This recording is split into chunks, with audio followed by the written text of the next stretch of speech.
Hello and welcome to my first video on the big camera. Today I want to talk about a high stress day. Today was a really weird and complicated day because it was the first day that I'm back in my abode, in my office and ready to work, and it was a pretty good day. However, I did wake up late, and part of that is the time zone, and part of that is staying up late because I arrived back home late and I had a bunch of stuff that I needed to unpack and all the rest of it. But because I ended up starting the day late, I didn't have the ease into the day that I normally have. The waking up and then having a little bit of time, having breakfast, just relaxing into the day, that I think is quite important for, I guess, my own nervous system, but maybe also just my ability to maintain and absorb stress throughout the day. Because I started off immediately going and being slightly late to things right from the first moment I woke up, I then felt a little bit stressed as a baseline.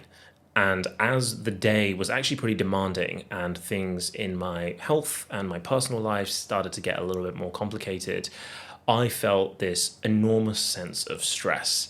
I ended up actually going to the shop and buying a chocolate bar, which I have never really done. I've never decided to stress eat, but that was an interesting new experience. I ultimately bought the chocolate bar and then was fine. I think I just needed to walk outside. So that was interesting. And yeah, that was my day. I think this is part of the year of turning pro, and I think all of that is going to be part of it. But I guess what I'm trying to say is I think part of the year of turning pro is going to be about how to handle and absorb stress, which is ultimately a big part of performance in general and high performance and high achieving. So that's the thing that I'm thinking about today, is having this high stress day and then also still needing to squeeze in this filming. And the interesting thing about this filming is I am way more awkward and way more self-conscious when filming to a big camera rather than just my laptop. But also there's a lot more setup, so the friction is slightly higher, and because of that I'm also finding that it's more of an endeavor rather than just, let's say the video is 5 minutes long, it will take me about 6 minutes to make a video. Whereas for this, I had to set up the light, I had to set up the camera, I had to then set up an external audio device.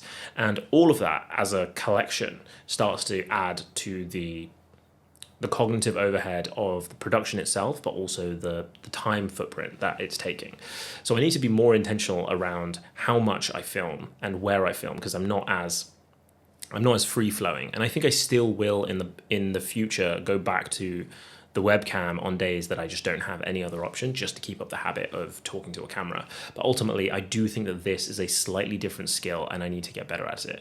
But there's this other dimension that I think is also really important, which is it's not only the fact that I need to get used to this, but I also need to focus on improving my efficiency around filming, which does involve tinkering and retooling the gear that I use. So you might see some experimental stuff on this channel while I continue to try and retool the types of stuff that I want to make and just get more comfortable with filming stuff.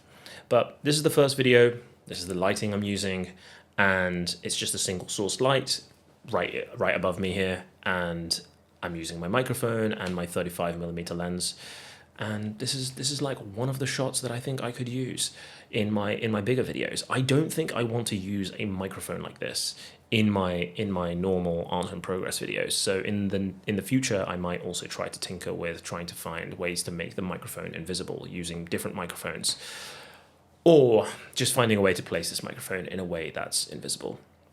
I also need to do a bunch of other stuff like get decor, get some on-camera lights, so not the lights that are actually lighting me, but things that make the room feel vibey and ultimately make it feel much nicer to film in, and then just make it more frictionless. So audio stuff, I'm thinking about mounting a carpet, like a Persian rug, to the wall rather than getting those ugly audio dampening stuff and some curtains and all this other stuff. So this week is really a week to retool the tools and the workflows around production. I did that last year with pre-production, so that's the main thing that I'm focusing on this year, and hoping for just improvement the way I saw improvement when I started doing this on the webcam.